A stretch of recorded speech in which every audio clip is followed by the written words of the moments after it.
Welcome to the Natasha Helfer podcast. To help keep this podcast going, please consider donating at natashahelfer.com and share this episode. You can find Natasha on Facebook at Natasha Helfer, LCMFT, CSTS, and at Natasha Helfer MFT on Instagram and TikTok. You can find all her cool resources at natashahelfer.com. The intro and outro music for this episode is by Otter Creek. This podcast was edited by Ashley Pacini. This is the Natasha Helfer podcast. I am a sex therapist, and every now and again, maybe every few months, I'm going to just take a few questions from the audience and give you my best thinking in regards to some of your thoughts. What we try to do with this podcast is dismantle, discharge, whatever you want to call it, sexual shame. And we want to do that through education, through stories, through interviews. So today I'm just going to offer a little bit of my wisdom as a sex certified sex therapist. So got 3 questions we're going to tackle. So here goes. Number 1, I'm the low libido partner, and my husband wants me to go to see a sex therapist so I can once and for all fix these issues that cause our marriage so many problems, and we can have more sex. What should I expect as I get started? I'm nervous about going and not having it work and realizing that I am really just the broken one. Okay, so I'm going to assume that this is a heterosexual couple. I'm going to assume that it's the wife who's saying that she's the low libido partner. And so I'm going to talk about it kind of from that perspective, which is not always the case. It's not always the wife that's the low libido partner. And yet, coming from high demand religious spaces, which is primarily the clientele I work with, there seem to be some common themes that tend to show up in regards to stereotypes and messaging and narratives that we have around libido and drive that come in some gendered ways. So let's talk about that. So I see some problems with how the question is just posted in general. For example, it's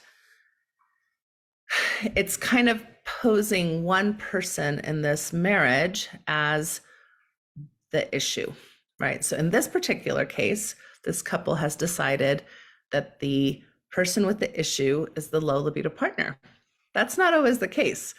I see plenty of couples where the couple has decided that the high libido partner is the issue. So this is always interesting to me. It's like, who gets blamed as having the issue?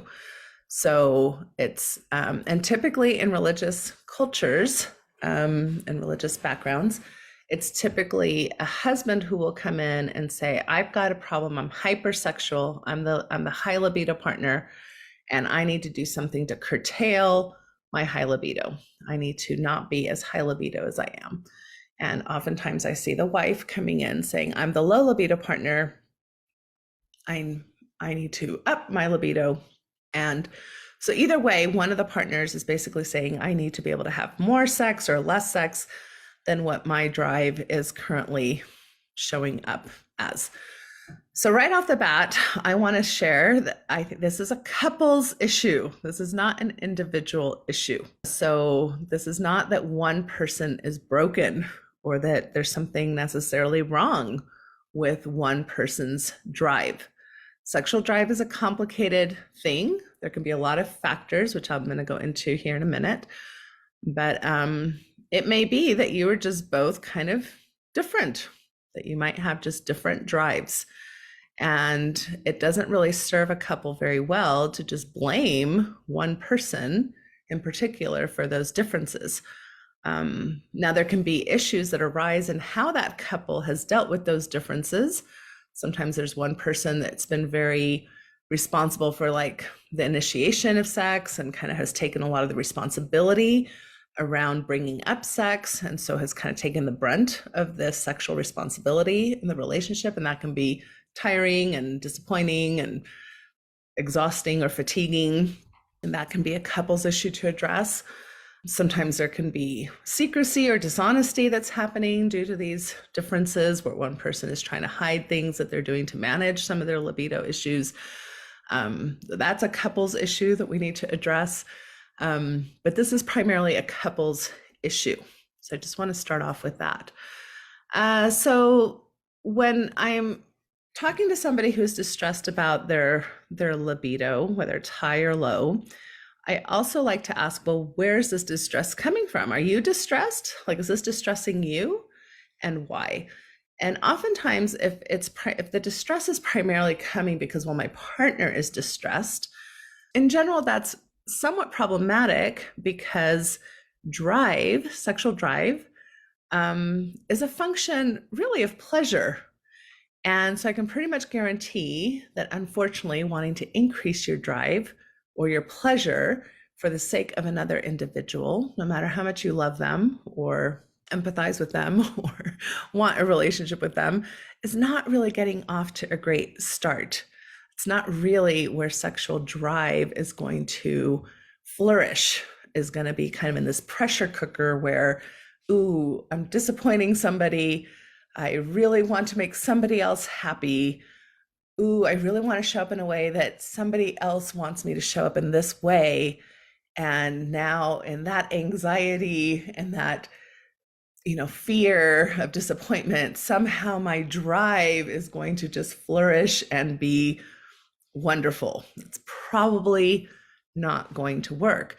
And this is why it's also important to manage these issues from a couple's perspective. Because if you have a partner back home going, well, you're the problem and you need to fix this, whether they realize it or not, they're actually kind of making the problem worse in a lot of ways, because now the pressure cooker is getting hotter. The boiling point is going up. And so we need to kind of, calm the system down, understand what's happening, understand the pain points for both people, understand what they've been trying, what hasn't been working, and see if there's some ways to bridge kind of these issues and find new ways to go forward. Like I said, sexual drive and libido is complex. So one of the first things I like to kind of assess is, what's the history here? Has the sexual drive, is this like an orientation issue? Like, for example, well, not an issue, is it an orientation? For example, there are people who are asexual or gray sexual. They just never were very interested in sex. Not everybody comes with, lots of sexual drive kind of wired into them. Some people come with a lot of sexual drive wired into them. So I want to kind of understand that. Is it a function of stress, like where they notice, no, I did have quite a bit of sexual drive, maybe when I was younger, or maybe when I was with a different partner, or maybe at different times of our relationship, but for whatever reason, at this particular time, that has dissipated. And that's why I'm distressed, because I know what it's like to be higher drive and now I'm lower drive. So is there some type of stressor that's happening in your life, in your health, even in aging? Is there a relational factor that's going on? A lot of times, if you're in high conflict, or not even necessarily high conflict, a lot of times people can actually be very good friends, can be very enmeshed and very close, but are not necessarily very erotically connected. So what are the relational factors that are maybe affecting drive? Could there be a history of trauma? Whether that's something that's happened in the past, although I think a lot of people go to that way too quickly. Or is there something happening right now that's causing trauma? I don't know how many of you had the chance to listen to my interview with Dr. Cami Hurst, which I highly recommend. She did some amazing research that basically brought to light a lot of what we already could see anecdotally in our work with people, that people who are engaging in what we call duty or obligatory sex, even when it's consensual, when it's, well, I choose to do this, and even when it's non-coercive, like a partner isn't guilting or pressuring a partner to do that, but it's like the sense that, well, I should show up for my partner this way, and so I'm going to kind of make myself show up in this way. It's, for a lot of people, causing PTSD. And it's kind of teaching your body to show up in ways that it doesn't really feel like it wants to. I oftentimes, share with people that your vagina, your penis, your vulva, your scrotum, they don't know you're married, right? They don't know, those parts of you don't know that you are in love with a person or care for a person. All those parts know is, am I experiencing pleasure, or am I experiencing something I don't want to be experiencing? So in a sense, when we put ourselves in positions that are not pleasurable, our bodies are learning that to actually be aversive to sexual encounters and erotic encounters instead of looking forward to them. So anyway, there's a lot of things. I also sometimes wonder, well, was there a time in your life where sexual desire was shut down? Sexual exploration? Sometimes whether you come from a certain religious background or family background or cultural background, certain things like masturbation or sexual exploration with peers or dating are curtailed or forbidden until a certain time or age, or even till marriage. And so you have a lot of sexual development that is stunted or arrested. And although you may have had some sexual drive that was percolating and moving along, whoops, that better be kind of either stuffed away or put away or, like suppressed in some way that may have affected your drive now. So one of the things that when I'm training sex therapists is look for the exceptions. Was there ever a time when this person did experience drive that they are now no longer experiencing? If the answer is really no, this has kind of been a lifelong thing, I've really never been that interested, you might be leaning more towards an orientation or a style type of perspective. If the answer is yes, or I don't know, you've got a lot of exploration there to do. I also like to ask, does this person know how often their spontaneous drive shows up? Sometimes you can just be with a partner who is higher libido than you are. So if you're wanting sex 2 or 3 times a week, but you're with a partner who really would prefer to have sex on a daily basis, you may consider yourself low drive. You find yourself getting divorced, or your partner, or maybe you separate, or your partner is no longer with you. You find yourself with another partner. You would like to have sex 2 to 3 times a week. Now you're with a partner who likes to have sex once a week. Now you're the higher libido partner. So sometimes it's just who you're with that it depends whether or not you're the low or high libido partner, right? So I like to kind of just put things into perspective for people. Like, what are we defining as high libido or low libido? And is that maybe just a function of who your current partner is? And sometimes a lower libido partner may not even really be tuned into their spontaneous desire or drive because they're just trying to keep up with their high libido partner. So they never get the chance to really just kind of be still enough to have that spontaneous drive show up. Like, oh, I'm actually horny and I'd like to have sex, because they've already been having sex to satiate their higher libido partner. So that may be something that we want to explore as well. The other thing that I really like to think about when we are talking about desire and libido and sex is that oftentimes, especially with heterosexual couples, when they're talking about libido and sex, they're talking about penis and vagina intercourse. And right there may be a problem. So I want to know, how is this couple defining sex? Is there an orgasm gap? Are there other ways that maybe a person might like to engage in sexual activity that isn't really being considered? Because unless we're having the right type of sex, which for so many people is intercourse, we're not getting creative enough. We're not expanding the definition enough to be able to have sex in many diverse ways. And we know that for female bodies, it's much more effective to have orgasm and clitoral pleasure really not in penis and vagina sexual positions. So that's something that I want to also be working with, that there can be lots of ways that you can sexually kind of show up, that you can play, that you can have successful sexual encounters that don't even include intercourse at all. So that's one of the things I want to think about. I mentioned spontaneous desire. Another thing we often talk about is responsive desire.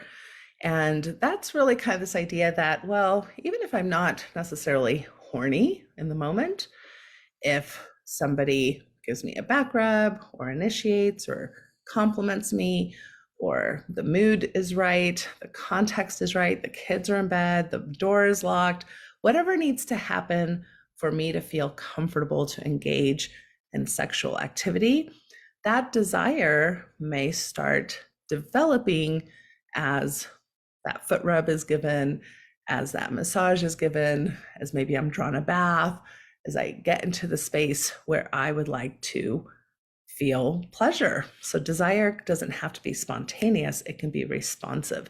And so learning kind of what your excitation, so what are your, like Emily Nagoski likes to use the terms like brakes and accelerators, like thinking of a car. So what are the things that excite you? What are the things that turn you on? What accelerates you? And what are the things that inhibit you? What are the brakes? What are the things that, oh no, I heard the dog barking. Oh no, our kids are up. Oh no, I'm thinking about the bills. Oh no, whatever those things are, versus what are the things that excite me? Oh, the music in the background, or maybe we have a scented candle in the room, or the feeling of the types of sheets we have on the bed, or the stimulation I like to have, either maybe the type of talk I like to hear, from my lover. Those are all kinds of things that can be very exciting, but sometimes we're not very aware of these things in order to make it more likely that our libido and our drive can show up in ways that are really helping that benefit us. So those are also some things I want to talk about. If you haven't read or picked up the book, Come As You Are, I highly recommend it. Emily Nagoski is the author of that. Typically, too, a lot of times when you go to sex therapy, a very typical exercise that might be given at some point, although I don't usually like to give it right away because I don't want a lower libido partner to feel like, oh, great, here's another exercise I have to go do, another pressure cooker thing. So I like to kind of pace it correctly. But sensate focus. Sensate focus is a very typical exercise. Maybe some of you have heard of it. The main idea about sensate focus is that sometimes we're so focused during sex about our performance, how we're showing up. What do I look like? Am I doing a good enough job? Am I, is my lover liking what I'm doing? So we're very caught up in kind of like performance anxiety. And what we have found is that if you're more in tune with actually what you like, you're a better lover if you're more in tune with what you're doing that brings you pleasure than if you're so flipping worried about whether or not you're bringing your partner pleasure. And this is also why communication is so important amongst partners, because if your partner is doing something that doesn't bring you pleasure, it is really your responsibility to show up and to share that with your partner. And it's also our responsibility to be able to listen to that and to not have fragile egos and get a bit butthurt if our partner's like, ooh, a little slower or a little faster, or could you do this instead? Or could I, put my hand on your hand and guide you? It doesn't have to be like, oh no, now my ego's all bent out of shape. Those are actually very helpful things to let our partners know when things are feeling good. But that's not something that's our responsibility to figure out for our partners. That's our responsibility to share with our partner what feels good for us. So sensate focus is kind of this idea where you take a body part of your partner's and you're going to be focusing on three things. You're going to be focusing on the texture of the skin that you're touching. You're going to be focusing on the temperature. So, am I noticing coolness or warmness or neutrality? And then you're going to also be focusing on the pressure that you enjoy offering your partner. So do I like to offer a soft stroke on the hand? Do I like, I'm using my hand for those of you who maybe are just listening on audio, but do I like to bump up against these knuckles? Do I like to put some pressure? Do I like to really knead on the hand and really put pressure? Do I want to just do soft circles? And to really notice what feels good. And oftentimes with couples, I really just start with hand massage, sensate focus, or foot massage, sensate focus. So there's no pressure about having sex, about having intercourse. It's just about noticing what kind of touch do I enjoy giving my partner. And so if you're the receiver, you're just kind of willing to allow your partner to offer you that.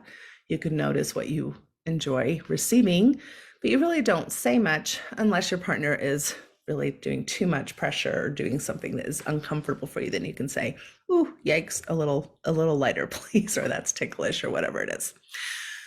So in general, those are kind of the things that we may think about when we're thinking about drive, low libido. There can also obviously be hormonal issues. There can be medical issues that can affect drive. There can be medications you're on that can affect drive.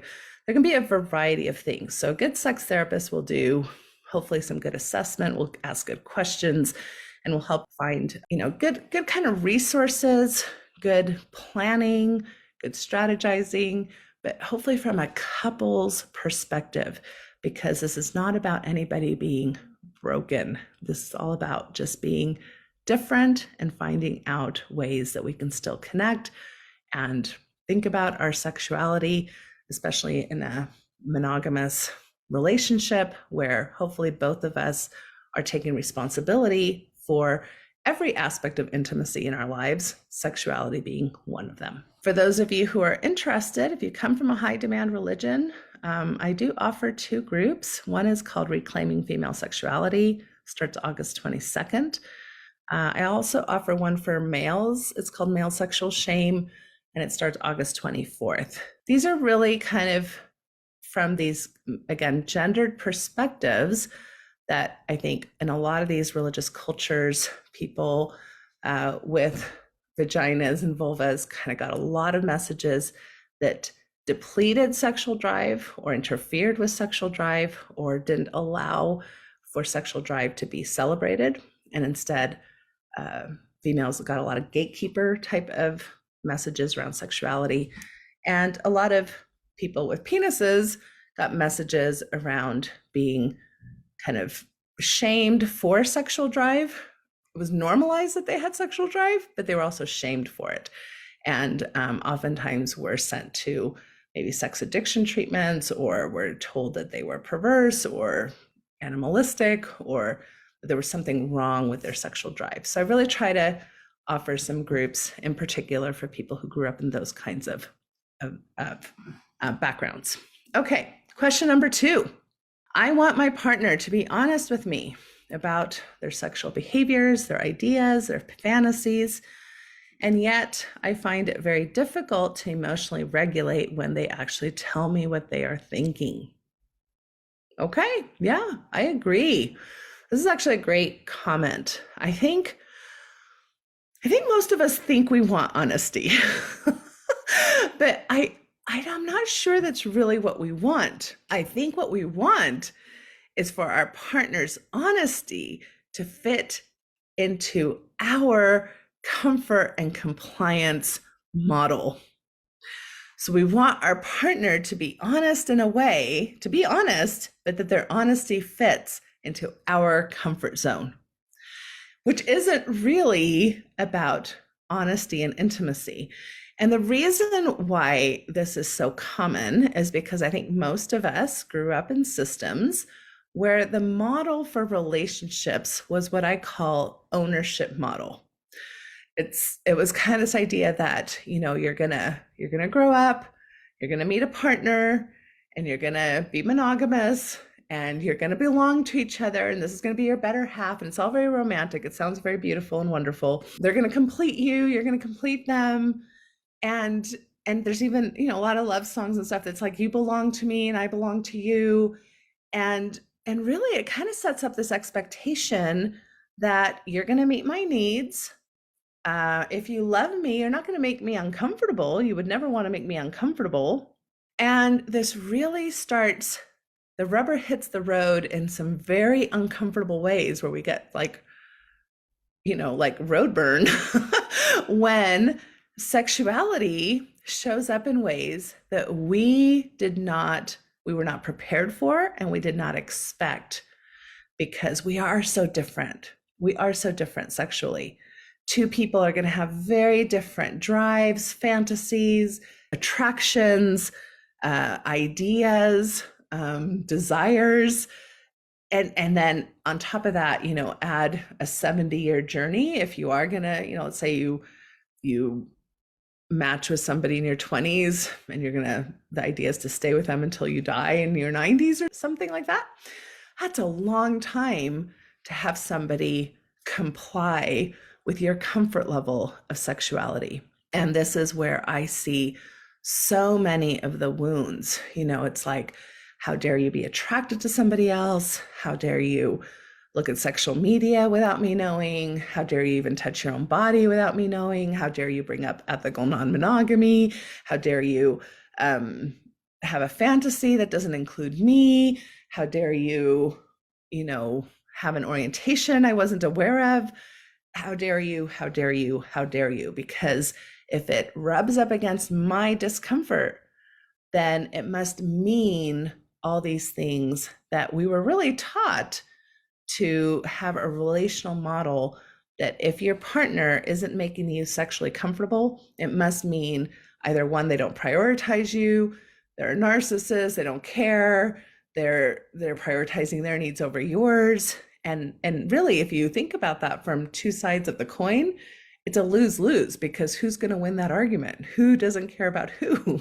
Who's going to comply to whose sexuality in order to win that argument?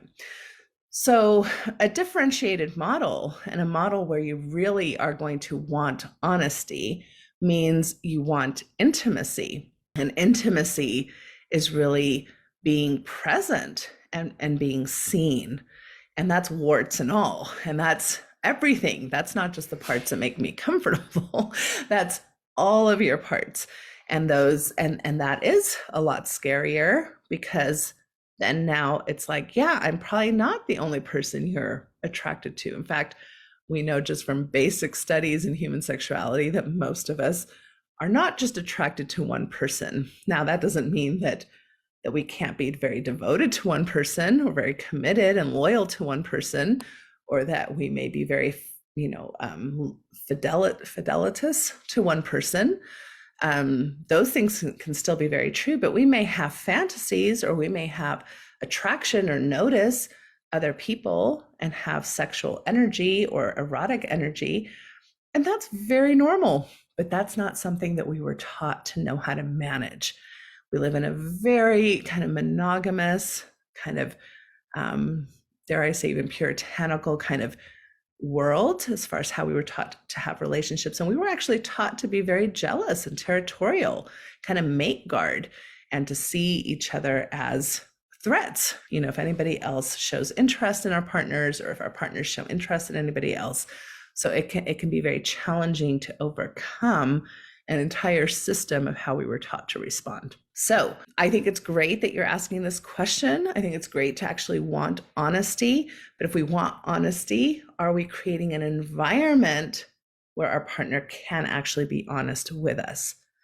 If we basically reward our partner's honesty by having, an emotional outburst, then that is not necessarily going to get us a lot of honesty in the future.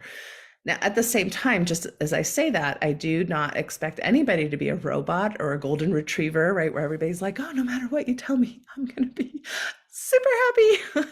I think that it's okay to share some concern, or even some sadness, or like, oh, wow, that's really, that hurts a little bit, or wow, that's hard to hear.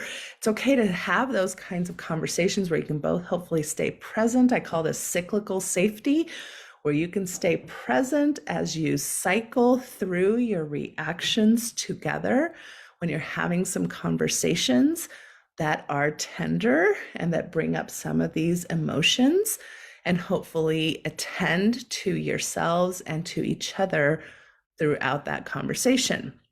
So 3 tips to maybe help you do that. 1 is just notice your breathing.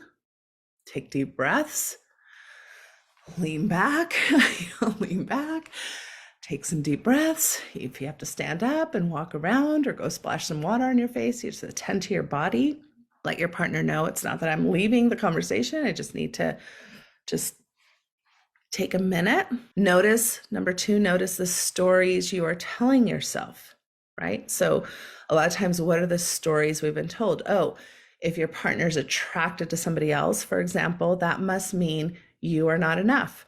That must mean you're at risk of losing your marriage. That must mean they don't find you attractive. That must mean whatever it is. So start thinking, what are the stories that I've been either told or that I believe or that I have kind of floating in my head? And are those accurate? So it's like, instead of believing those stories, it's like, how do you replace them? It's like, my partner can be attracted to somebody else and still be completely devoted to me. My partner can be attracted to somebody else and still find me very attractive. My partner can be attracted to somebody else, and that doesn't mean anything other than they noticed an attraction. So what? What's the big deal? So these are the things that we want to replace that with, which is actually much more evidence-based stories. And then 3 is ask for reassurance while at the same time believing your partner. A lot of times people will say, well, do you find me attractive? Well, so you found that person attractive, but do you find me attractive? That's asking for reassurance. And your partner will say, of course, I think you're super attractive. You're like super sexy. I love your body. And then part of you is like, they must be lying to me. I don't think they're really telling me the truth. So you have to believe that your partner is telling you the truth, and ask for those reassurances. We don't have to be these like robotic, like super mature people who never need reassurance. It's very normal to need reassurances from our primary partners, from our lovers, from the people who matter to us. So ask for that when you need it. Okay. Question number 3. My husband and I, and by the way, I see that some of you are watching. If any of you have questions or comments, feel free to leave them here and I'll read them. Catherine, you're saying, I really appreciate you addressing these things tonight. You're very welcome. If there's anybody else, I'll try to just kind of look through these really quickly.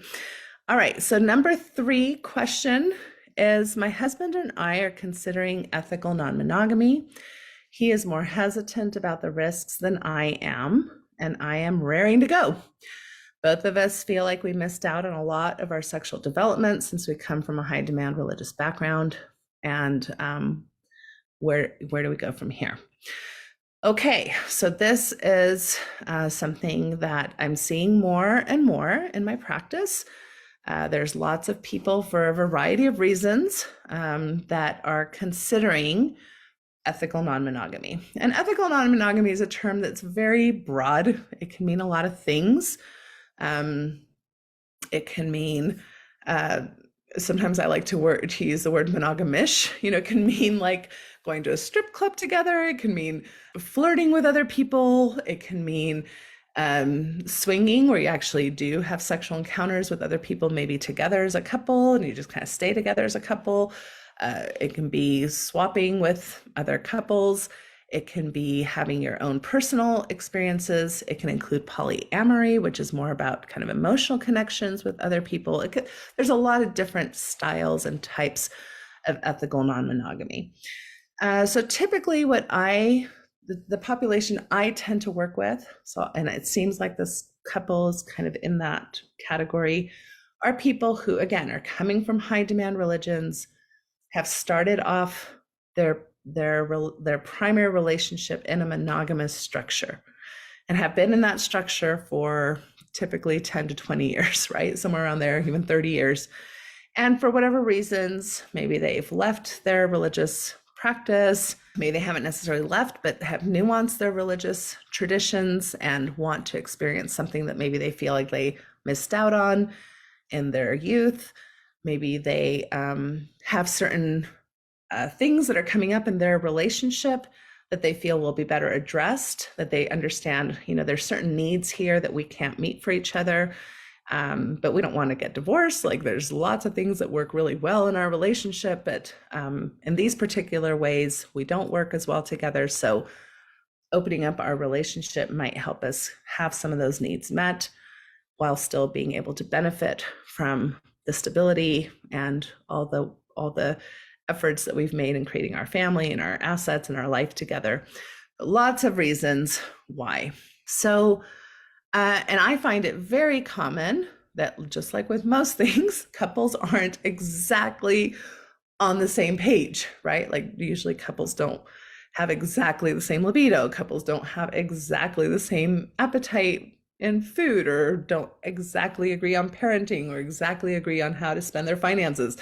So usually when there's this discussion about ethical non-monogamy, there's typically one person that's not maybe quite as enthusiastic as the other person. So I typically start off my conversations by saying, look, my agenda here is not to convince anybody to be non-monogamous or to be monogamous, right? That's not my agenda. My agenda is to help you have the best ability to manage negotiations and have the best relationship that you both want to have. And it sounds like this has come up, and how do we help you have this conversation in the most effective way possible? Monogamy has risks and benefits. Non-monogamy has risks and benefits. We live in a highly monogamy privileged world. So we never talk about the risks of monogamy the way that we talk about the risks of non-monogamy. So I find that always very interesting. But there's risks and benefits to both. And typically, I think what a lot of couples are looking for is this kind of general idea of, can we enjoy the stability and the benefits of established relationship energy, right? The history that we have, the family that we have, the love and respect we have for one another, the camaraderie, the oftentimes couples have a great sex life. They have a lot of wonderful things that they have going for them. So can we have that?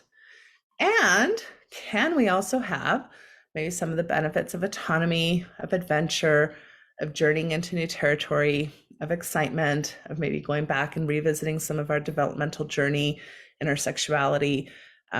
Is it possible to have both?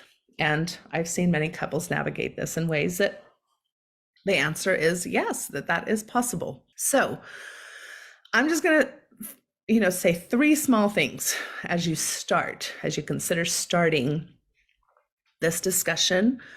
Maybe 4 things. Maybe I'll say 4 things. I could say 50 things. So I would say 4 things. One is, typically people want this kind of assurance that they will stay primary partners. I know that in the world of non-monogamy, there are people that don't find hierarchy necessarily that helpful, like having primary, secondary, tertiary partners. There's people kind of in non-monogamy circles that are like, that's not very helpful. But for people who are coming out of kind of conservative spaces, who have a structure where they've spent 20 years in a monogamous relationship, I think kind of, at least at first, to have the agreement that we are very dedicated and committed to staying primary partners, that we're very dedicated and committed to our primary space, our primary home, our primary family system, is very reassuring to start this new adventure together. So that's one of the suggestions I would give. The second suggestion, and I think this is true no matter what kind of non-monogamy you enter, it's really true of any monogamy relationship you're in, is how important it is to keep your agreements, whatever agreements it is. I've had people sometimes say, you know what, at first, can we just talk to other people about our interest? Can we maybe go to an event and just observe? Can we make sure that if we do something, we're both in the room and doing it together? These might be examples of some agreements that some couples start off with. And when those agreements are kept, and when a couple can go home from an event like that and say, okay, wow, these agreements were kept, we can talk about it, we can see how we both felt, trust is there, trust continues to be developed. This allows us to think, okay, well, is this an agreement that we want to continue? Do we want to shift the agreement? Do we want to change the agreement? And then people can reevaluate. Where I see Typically, why an agreement is not met is because something pleasurable or exciting kind of has you go like squirrel, like you just kind of forget. You're like, oh, I got caught up in a moment, or we got caught up in a moment, or this was a super exciting thing and it was very pleasurable. And so instead of keeping that agreement and remembering my partner, my primary partner, I went with this pleasurable thing that was kind of enticing in the moment. And if you do that in the long term, that can really slow things down for you, because now you have to go back and revisit issues of trust and possibly betrayal and reassurances that if you had kept to your agreements, that trust was still there. So I would just say, whatever agreements you have, I think it's really important to keep them. What I typically notice is that people tend to loosen their agreements as they get more comfortable. That's very normal, because you start realizing, yeah, we don't have to be so rigid or careful or kind of wonky about, being super, nitpicky. And I do like the word agreement versus rules. I don't want couples to feel like we're now in like permission mode, kind of like father, daughter, mother, son. You don't want to get into kind of parenting roles with your partner. So it's not about asking for permission. It's more about like, what do you think about this? This is what I'd like to do. How comfortable are you with this? Why are you or are you not comfortable? Would it be okay to pause this for now until maybe we can see if I'm more comfortable with this in the future? These are really great negotiation type language versus, will you let me? Will I let you? You can't, I won't, those are more like permission language that I typically like to stay away from. So agreements is really important. Number 3 is just, again, make sure you offer tons more assurances than you normally give. I think, again, a lot of times people think, well, I shouldn't need assurances. I have high self-esteem. I can self-soothe. I don't need all this self-assurance. But again, we come from a highly monogamously privileged world. We've been taught to have kind of jealous and insecure reactions when we're entering into something as different as non-monogamy. It's very important to have your partner reassure you, say, you are amazing. I love you so much. Your tits are amazing. Your dick is amazing. Whatever it is, because those are the things that sometimes maybe feel a little shallow hell, but they feel it's important for me to feel like, okay, this isn't about comparisons. This isn't about somebody else has a better body or somebody else is offering something better than me. This is about experiencing new adventures together and to expand our experiences as people. And just because we're married and committed to each other doesn't mean that we have to miss out on maybe some of these experiences that we want to have. But you need those assurances. So offer them to each other, ask for them, give 100 times more than what you would normally give. And that can go a long way. Now, my number 4 tip is, just because you try something doesn't mean you have to keep on doing it. So this is where I like to talk about, take it to the lab. Just, you're experimenting. Just because we've tried something, well, now let's come back to the drawing table. Is this something we want to try again? Don't expect that your partner will want to do something just because you've done it once. This is true of any type of sexual activity, right? Just because we've done it doesn't mean I'm going to want to do it again. So go back to the lab, go back to the drawing table, have your conversations, think, discuss, dialogue, process, work with somebody who is affirming of ethical non-monogamy. Many therapists do not know how to be affirming of ethical non-monogamy. In fact, if you're listening and you are a provider, I highly recommend the Handbook of Consensual Non-Monogamy, Affirming Mental Health Practice. That's by Michelle Vaughn and some other authors. So I highly recommend that.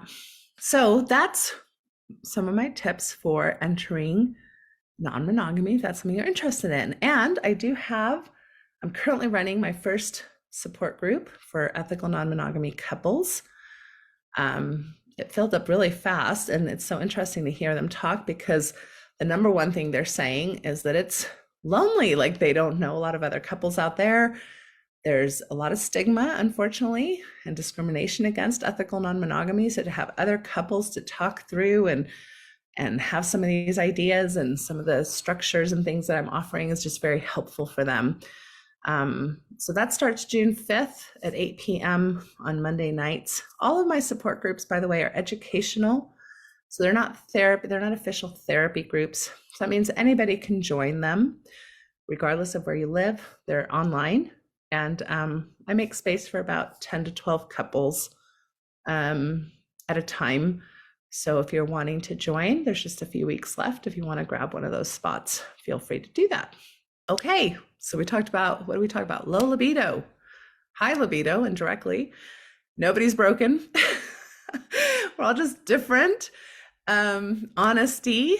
Do we want honesty? And if we want it, what are we doing to create the environment for honesty to flourish? And then for those of you who are interested in E&M, maybe some ways that you can start thinking or talking about that, and some resources for you. So if you have questions you want me to address on the next Ask a Sex Therapist, make sure you leave those for me, either here on this thread, or you can message me privately. A lot of times people, that's what they do because they don't want it to be public. So you can message me privately and I'll pick 2 or 3 of them and spend a bit of time with you on whatever evening I can do that. Take care, everybody. Good night. Thank you for listening to this episode of the Natasha Helfer Podcast. To help keep this podcast going, please consider donating at natashahelfer.com and share this episode. You can find Natasha on Facebook at Natasha Helfer, LCMFT, CSTS, and at Natasha Helfer MFT on Instagram and TikTok. You can find all her cool resources at natashahelfer.com. The intro and outro music for this episode is by Otter Creek. This podcast was edited by Ashley Pacini.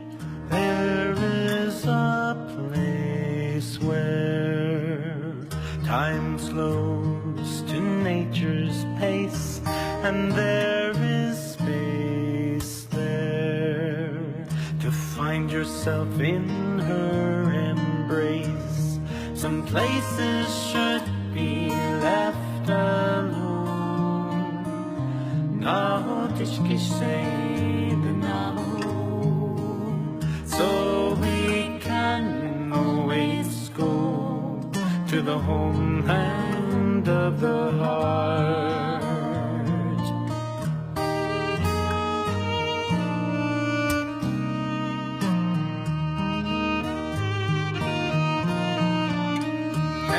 10,000 years of our human history etched on her canyon walls, alongside Earth's mysteries.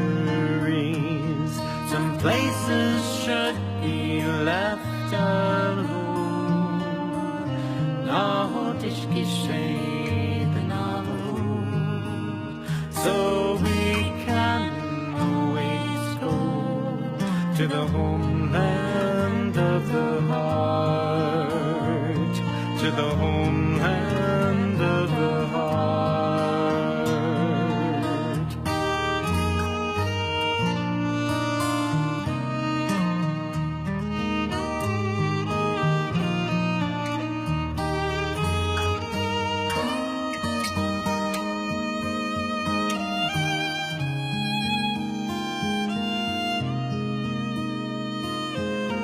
Deep in our cities, we sleep without her stars, yet still her presence sustains us from afar. Some places should be left alone.